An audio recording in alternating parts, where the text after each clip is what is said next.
Governor Sanwo-Olu urges multinationals in United States, Africa to invest in Lagos.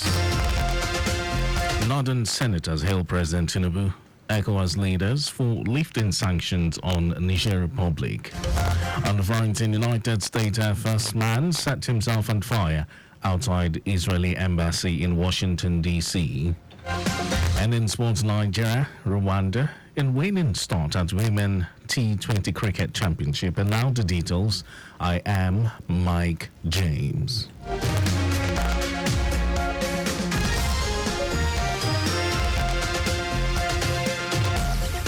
Lagos State Governor Babajide Sanwo-Olu has reiterated his administration's commitment to providing a friendly environment for investors, particularly multinationals from the United States and Africa, to invest in the state. Governor Sanwo-Olu said Lagos is open and ready for investment and therefore urged foreign and local investors to see the state as an investment attractive destination, noting that his administration is willing to do what is expected of the government to create a conducive environment for businesses to thrive. He said this during a courtesy visit by the Corporate Council on Africa, led by its president, CEO, Flory Lisa, at the Lagos House Marina. Speaking about his administration's achievement in line with the Themes Plus developmental agenda, Governor Sanwo-Olu said his government has intervened and created several intentional opportunities in critical areas such as public transportation, health, education, technology, and entertainment. Speaking earlier, Mrs. Lisa said the Corporate Council on Africa, which is a business association with members of both United States and African multinationals, is willing to partner with Lagos State government in energy, power, infrastructure, agribusiness, technology, trade and finance, among others.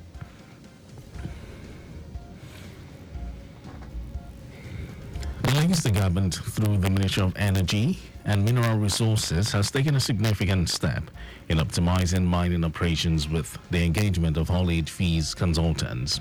The initiative is aimed at streamlining mining activities by current operational standards. Addressing stakeholders on the development, Special Advisor to the Governor on Energy and Mineral Resources, Abiola Olowu, underscored the pivotal role of haulage fee consultants in enhancing efficiency and ensuring regulatory compliance within the mining sector. Emphasizing the importance of adherence to operational guidelines, Olowu reiterated the need for miners and truck drivers to prioritize safety protocols, environmental regulations, and industry-specific requirements. Olowu outlined meticulous criteria for selecting consultants, focusing on expertise, experience, and a proven track record, while also delineating transparent procurement procedures and contractual agreements to align with state objectives. Lagos government has stated the need for strong occupational safety and health culture in any workplace. Commissioner for Special Duties and Intergovernmental Relations, Olugbenga Oyerinde, said it is a collective commitment in safeguarding the future success and growth of businesses by preventing accidents, injuries, and fatalities at workplaces. Oyerinde noted that stakeholders in the built industry have resolved that elevator safety standards must be strictly followed to further avert any side occurrence in the state. And now to the rest of the stories.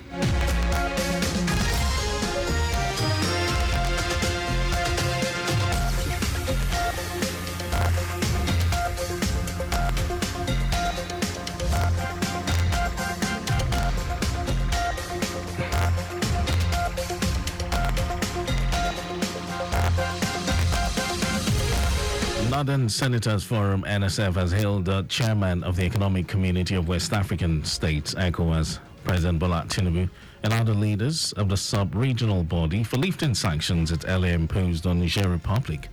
The ECOWAS, under Tinubu's leadership, had imposed sanctions on Niger Republic to force the country's junta to return to democratic rule. The NSF had pleaded with ECOWAS to lift the sanctions, saying it was having a negative effect on state sharing borders with Niger Republic. The Niger Republic's junta, following the sanctions imposed on it by ECOWAS leadership, had expressed its readiness to team up with other juntas in Mali, Burkina Faso, and Guinea to exit the regional body and form a Sahel state. The Nigeria Customs Service (NTS) has debunked the allegation that it collected 10,000 naira as duties to the federal government on its e-auction window for sales of seized vehicles. The NTS said the information was misleading and misrepresenting the fact of the matter. It said the vehicles had a reserve price of 400,000 naira. According to the Customs National Public Relations Officer, Abdullahi Maiwada, the auction process gave every Nigerian that bid for a vehicle an equal opportunity. And in some foreign news, United States Emergency Services say a man has set himself on fire in front of the Israeli embassy in Washington, D.C. The city's fire department reported that officers from the U.S. Secret Service extinguished the flames before the man was taken to hospital with critical life-threatening injuries. A U.S. Air Force spokeswoman was later quoted by U.S. media as saying the man was an active duty airman. The Washington Police Department is now investigating alongside the Secret Service and other relevant authorities. U.S. media report a video has emerged on social media, purportedly showing the man shouting "Free Palestine" as he burned. And over to sports news, Nigeria's senior women's cricket team, the female Yellow Greens, began the title defense of the Nigeria Cricket Federation (NCF) Women T20 Invitational Tournament with an emphatic 54 runs over Sierra Leone at the Tafawa Balewa Square Oval in Lagos. The female Yellow Greens batting saw the team coast to 137 runs for the loss of 2 wickets in 20 overs, leaving their opponents with a mountain to climb in the second innings. Earlier in the first game, new entrants and the highest-ranked team at the tournament, Tanzania, fell to a shock 33 runs defeat on their debut at the tournament against former champions Rwanda. The Four Nations tournament will be played till March 4 in a round-robin format, and the team with the highest points will go home with the title.